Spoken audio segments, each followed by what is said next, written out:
Morning student. आज आमे आमर जो कृषि प्रणाली गुड़िक थिला, कृषि प्रणाली आमर 7टी थिला, से कृषि प्रणाली षष्ठ एवं सप्तम पॉइंट उपर आलोचना करबा। ले पिलाने तमर तो मने थिबो आमर जो कृषि प्रणाली गुड़िक कोन कोन थिला ना, 1 रे मृत्तिका प्रस्तुति, 2 रे मंजी बुणा, 3 रे खत एवं सार प्रयोग, 4 जलसेचन, 5 नंबर थिला अनामना गच्छ दमन बा जोड़ा आम तृणक दमन कहते, एवं 6 नंबर पॉइंट है अमल और 7 नंबर पॉइंट है संरक्षण। हेले आमे प्रथम 5टी उपर आलोचना कर सारी पूर्व क्लास रे। आज आमे देखिबा अमल और संरक्षण, अर्थात षष्ठ और सप्तम पॉइंट उपर आज आमे आलोचना करिबा अमल और संरक्षण उपर। ले प्रथमे आमे अमल उपर आलोचना कर। अमल कौन? अमल कहले तुम कौन बुझ ना? अमल कहले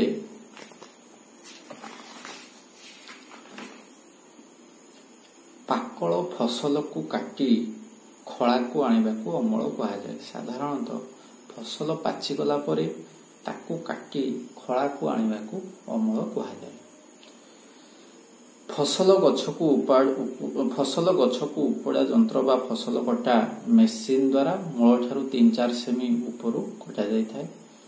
ए फसल गछ को कौन करा जाए ना, उपड़ा जंत्र बा फसल कटा मेसीन साहाय्य रे, जोड़े की हार्वेस्टर आमे कहूचे, से हार्वेस्टर द्वारा मूल ठारू 3-4 सेमी ऊपर को कटा जाय थाए। शस्य जातीय फसल को पवन रे उड़ाई अगाड़ी और धूस अलगा करा जाए। कंबाइन नामक मेसीन द्वारा आजिकल उभय धान काटिबा और उड़ाइबा कार्य करा जाउछि। आम कंबाइन मेसीन साहाय्य रे कोन करा जाय पारुछि ना, आजिकल उभय धान काटिकी ताकू उड़ाइबा कार्य रे मध्य कोन व्यवहार करा जाय पारुछि। अर्थात ए कंबाइन मेसीन साहाय्य रे आमे उभय कोन करि पारिबा ना, धान काटि पारिबा एवं उड़ाई पारिबा। फसल कटा सरिबा परे जमी रे मूल रहि जाय। केतेक चाषी एहाकू पड़ी दियंती, अर्थात फसल जते आमे जमी रु काटिकी आनी पकैले एवं कोन रही थाए ना, 3-4 सेमी ऊपर आमे काटिकी आनिले तळ अंशटी नळा आकार रही जाए। कोन करिथांती ना, केतेक चाषी ए नळा गुडी को पड़ी देथांती। एहा पड़ी देबा फल रे कोन करा जाय, कोन होई थाए ना, हमर वायु प्रदूषण होई थाए एवं निकट रे थिबा फसल रे निया लागि क्षति हेबार संभावना थाए। तेणु आमे केबे भी एई रही जाइथिबा जमी रे रही जाइथिबा नड़ा बा मूल को आमे पड़िबा नहीं। अमल होइथिबा दाना को कुला बा मेसीन साहाय्य रे कोन करा जाय ना, उड़ाई अगाड़ी अलगा करी मंजी संग्रह करबा को ओइनोइंग कहा जाय। अमल होइथिबा दाना को कुला बा मेसीन साहाय्य रे उड़ाई अगाड़ी अलगा करी मंजी संग्रह करबा को ओइनोइंग कहा जाय। ओइनिंग का कह जाय आमे जानि पाइले ना, अमल होइथिबा दाना को आमे कुला साहाय्य रे हो बा मेसीन साहाय्य रे हो उड़ेई की अगाड़ी अलगा करी मंजी संग्रह करबा को आमे कोन कहबा, ओइनिंग कहबा। एहा थिला अमल। एवं एबे आमे देखा अमल उत्सव, अर्थात कृषक जेते बेले फसल अमल करि सारे से कोन ना उत्सव मनाई थाए। ए अमल उत्सव कोन ता उपर आलोचना करबा। 3 ରୁ 4 मासर कठिन परिश्रम परे फसल अमल समय आसे। ठिया होइथिबा सोनार फसल देखि चाषी आनंद रे विभोर होई जाय। अर्थात ता शस्य क्षेत्र रे बा चाष जमी रे जो चाष से करि थाए, जेतेबेले से तार से सोनार फसल को से देखे, तार कोन ना आनंद रे विभोर होई पड़े। से गत ऋतुर कठिन परिश्रम उपयुक्त फल देइथिबारु अमल परे विश्राम नेबा और मौज करिबारे कृषक मन बढ़ाई थाए। अर्थात अमल करि सारिले से टिके मौज करिया पई मन बढ़ाई थाए। अमल समय सारा भारत रे आनंद उल्लासर समय होई थाए। एही समय रे पोंगल, बैसाखी, होली, दिवाली, नुआखाई बा नवान्न भक्षण जोड़े आमे कहूचे ओ बिहु आदि पर्व पालित होई थाए। एहा हला अमल उत्सव। अर्थात जेतेबे कृषक ता चाष जमी फसल अमल करि थाए, से समय से जो 3-4 मास कठिन परिश्रम करि थाए एवं जेतेबेले से सोनार फसल को अमल करि तार घर को आनी थाए, ता मन विभोर हो जाय थाए एवं ए अमल कौन ना पाई से कौन करे ना पाई से आनंद उल्लास समय बीते थाए। तेणु से विभिन्न प्रकार पर्व पालन करी थाए। अमल उत्सव। आमे देखिबा संरक्षण अर्थात आमे फसल अमल कर सारा पर ताकू किपरि आमे संरक्षण भाव में रखिबा ता उपरे आमे आलोचना करिबा। हेले अमल पर शस्य को साइती रखिबा आवश्यक पड़े। एगुड़ी को आर्द्रता कीट मूषा एवं अणुजीव ठारू दूरेई रखिबा भल। अर्थात पानी न लागिबा दरकार, कीट मूषा एवं अणुजीव एगुड़ी को न खाइबा दरकार। सद्य अमल होइथिबा शस्य को खरारे सुखाई न रखिले से गुड़िक अणुजीव द्वारा नष्ट हो जाए और अंकुरण क्षमता हराई थाए। अर्थात जो फसल आमे अमल कले से फसल को आमे कौन करिबा ना भल भाव में खरारे सुखाइबा बा से शस्य को आमे खरारे सुखाइबा। खरारे सुखाई ताको आमे साइती रखिबा। जदि आमे ताको जत्नर सहकारे न रखुचे ताले से गुड़िक कौन ना अणुजीव द्वारा नष्ट हो जाती एवं तांकर जो अंकुरण क्षमता हरई बसंती। अर्थात से शस्य को पुनर्बार जदि आमे चाष जमी बुणीबा ताहा अंकुरगम हब नाही। तेणु शस्य संरक्षण पूर्व खरारे भल भाव में सुखाई आर्द्रता ह्रास करने पड़े। फल कीटपतंग बैक्टेरिया कवक दाउरू रक्षा मिले। कृषक माने शस्य को मुख्यतः अखारे दस्ता पात्र रे साइती रखि थांती। अर्थात आम कृषक माने कौन करथांती ना सने अखा बस्तारे बा दस्ता पात्र रे साइती की शस्य को रखि थांती। अधिक परिमाण शस्य कीट और मूषा दाउरू रक्षा करिया पई खणी बा गोलाकार उच्च पठागर बा सिलो एवं शस्य भंडार व्यवहार करा जाय। अर्थात शस्य को कीट और मूषा दाउरू रक्षा करिया पई खणी बा गोलाकार उच्च कोठाघर बा सिलो एवं शस्य भंडार व्यवहार करा जाय। सुखिला निमपत्र व्यवहार करी घरे खाद्य शस्य साइती रखा जाए। बड़े बड़े गोदाम घरे शस्य साइती रखा बेले अणुजीव और कीटपतंग आक्रमण रक्षा करने विभिन्न रासायनिक पदार्थ व्यवहार करा जाए। अर्थात आमर जो बड़े बड़े गोदाम घर थाए जो कि शस्य कौन ना साइती रखा जाए थाए से साइती रखा बेले से गुड़ी को अणुजीव और कीटपतंग रक्षा करने शस्य उपरे कौन ना रासायनिक पदार्थ व्यवहार करा जाए थाए। हेले संरक्षण आमे जानिले किपरि आमे शस्य अमल करिया परे आमे घरे किपरि साइती रखिबा एवं आमर शस्य भंडार रे बा गोदाम घरे किपरि आमे साइती रखिबा ता उपरे आमे जानिले। एहा परे देखिबा आमे प्राणी मानक ठारू मिलुथवा खाद्य। अर्थात आमे तो जानिले उद्भिद ठारू आमे किपरि खाद्य पाउछे।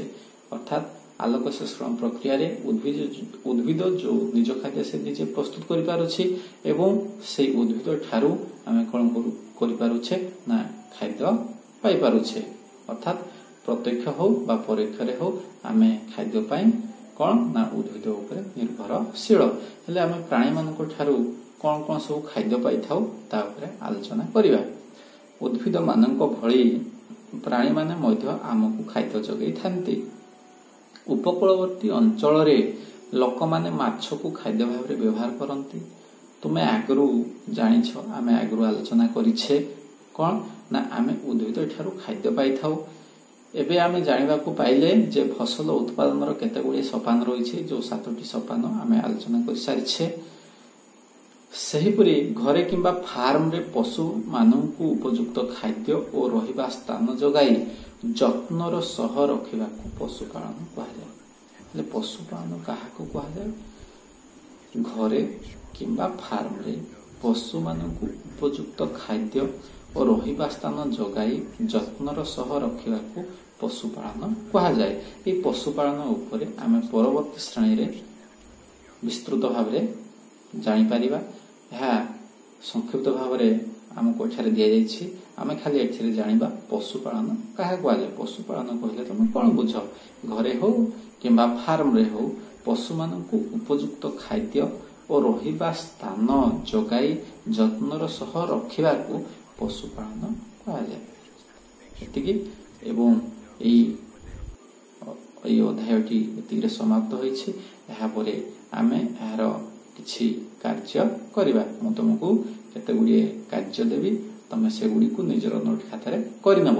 ଏବଂ ହେଲେ ପିଲାମାନେ, ତୁମମାନଙ୍କୁ ମୁଁ ବର୍ତ୍ତମାନ କିଛି କାର୍ଯ୍ୟ ଦେଉଛି। ପ୍ରଥମ କାର୍ଯ୍ୟରେ ତୁମେ କିଛି ଶୂନ୍ୟସ୍ଥାନ ପୂରଣ କରିବ। ପ୍ରଥମ ପ୍ରଶ୍ନ ହେଲା, ହାଲୁକା ମୃତ୍ତିକା ଡେସ୍ ଏବଂ ଡେସ୍ ବୃଦ୍ଧିରେ ସହାୟକ ହୁଏ।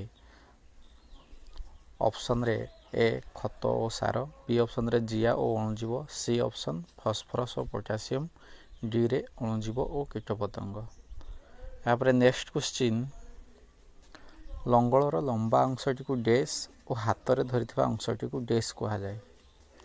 ଏରେ ଜୁଆଳି ଓ ତେଣ୍ଡା, ବିରେ ଇସ ଓ କଣ୍ଟି, ସିରେ ଲଙ୍ଗଳ ଓ ସିଙ୍କ୍ଲର, ଡିରେ କଣ୍ଟି ଓ ଲଙ୍ଗଳ। ଏହାପରେ ଥାର୍ଡ଼ ନମ୍ବର କ୍ୱେଶ୍ଚିନ୍, ମୃତ୍ତିକାରେ ଗଛ ହୃଷ୍ଟପୃଷ୍ଟ ହୋଇ ବଢ଼ିବା ପାଇଁ ଡେସ୍ ଓ ଡେସ୍ ପ୍ରୟୋଗ କରାଯାଏ। ଫସ୍ଫରସ୍ ଓ ପୋଟାସିୟମ୍, ଅଣୁଜୀବ ଓ କୀଟପତଙ୍ଗ, ଖତ ଓ ସାର, ଜିଆ ଓ ଅଣୁଜୀବ। ଏହାପରେ ଫୋର୍ ନମ୍ବର କ୍ୱେଶ୍ଚିନ୍, ଡେସ୍ ଓ ଡେସ୍ ଅପଘଟନରୁ ଖତ ସୃଷ୍ଟି ହୁଏ। ଏ ନମ୍ବର ଅପସନ୍ ଖତ ଓ ସାର, ମନୁଷ୍ୟର ବର୍ଜ୍ୟବସ୍ତୁ ଓ ଉଦ୍ଭିଦର ଅବଶେଷ, ଫସ୍ଫରସ୍ ଓ ପୋଟାସିୟମ୍, ଉପଯୁକ୍ତ ଖାଦ୍ୟ ଓ ରହିବା ସ୍ଥାନ। 5 ନମ୍ବର କ୍ୱେଶ୍ଚିନ୍, ରାସାୟନିକ ସାରରେ ଯବକ୍ଷାରଜାନ ସହିତ ଡେସ୍ ଓ ଡେସ୍ ପୋଷକରେ ପରିପୂର୍ଣ୍ଣ ଥାଏ। ଏରେ ଖତ ଓ ସାର, ବି ଜିଆ ଓ ଅଣୁଜୀବ, ସି ନମ୍ବର ଅପସନ୍ ଫସ୍ଫରସ୍ ଓ ପୋଟାସିୟମ୍, ଡିରେ ଅଣୁଜୀବ ଓ କୀଟପତଙ୍ଗ। ଏହାପରେ 5 ନମ୍ବର କ୍ୱେଶ୍ଚିନ୍, ଆଧୁନିକ ଜଳସେଚନରେ ଡେସ୍ ଓ ଡେସ୍ ପଦ୍ଧତି ବ୍ୟବହାର କରାଯାଏ। ଏରେ ତେଣ୍ଡା ଓ ସେଣା, ବିରେ ସ୍ପ୍ରିଙ୍କ୍ଲର ଓ ବୁନ୍ଦା, ସିରେ କେନାଲ ଓ କୂଅ, ଡିରେ ଚେନ୍ପମ୍ପ ଓ ଉଠା ଜଳସେଚନ। ଏହାପରେ ନେକ୍ସଟ କ୍ୱେଶ୍ଚିନ୍, ଶସ୍ୟକୁ ସଂରକ୍ଷଣ କରିବା ପାଇଁ ଡେସ୍ ଓ ଡେସ୍ ବ୍ୟବହାର କରାଯାଏ। ଶୀତଳ ଭଣ୍ଡାର ଓ ଫ୍ରିଜ୍, ସିଲୋ ଓ ଶସ୍ୟ ଭଣ୍ଡାର, କୀଟନାଶକ ଓ ରାସାୟନିକ ସାର, ଖତ ଓ ସାର। ଏହା ପରବର୍ତ୍ତୀ ପ୍ରଶ୍ନ, ଶସ୍ୟରେ ରାସାୟନିକ ପଦାର୍ଥର ବ୍ୟବହାର ଡେସ୍ ଓ ଡେସ୍ ଆକ୍ରମଣରୁ ରକ୍ଷା ପାଇବା ନିମନ୍ତେ ବ୍ୟବହାର କରାଯାଏ। ଖତ ଓ ସାର, ସିଲୋ ଓ ଶସ୍ୟ ଭଣ୍ଡାର, ଅଣୁଜୀବ ଓ କୀଟପତଙ୍ଗ, ଅଖା ଓ ଦସ୍ତାପାତ୍ର। ପଶୁପାଳନ ପଶୁମାନଙ୍କୁ ଡେସ୍ ଓ ଡେସ୍ ଯୋଗାଇ ଦେବାକୁ ବୁଝାଏ। ଉପଯୁକ୍ତ ଖାଦ୍ୟ ଓ ରହିବା ସ୍ଥାନ, ଅଖା ଓ ଦସ୍ତାପାତ୍ର, ସିଲୋ ଓ ଶସ୍ୟ ଭଣ୍ଡାର, ଫସ୍ଫରସ୍ ଓ ପୋଟାସିୟମ୍। ନେକ୍ସଟ କ୍ୱେଶ୍ଚିନ୍, କୃଷକମାନେ ଶସ୍ୟକୁ ଡେସ୍ ଓ ଡେସ୍ରେ ସାଇତି ରଖନ୍ତି। ଉପଯୁକ୍ତ ଖାଦ୍ୟ ଓ ରହିବା ସ୍ଥାନ, ଅଖା ଓ ଦସ୍ତାପାତ୍ର, ଫସ୍ଫରସ୍ ଓ ପୋଟାସିୟମ୍, ସିଲୋ ଓ ଶସ୍ୟ ଭଣ୍ଡାର।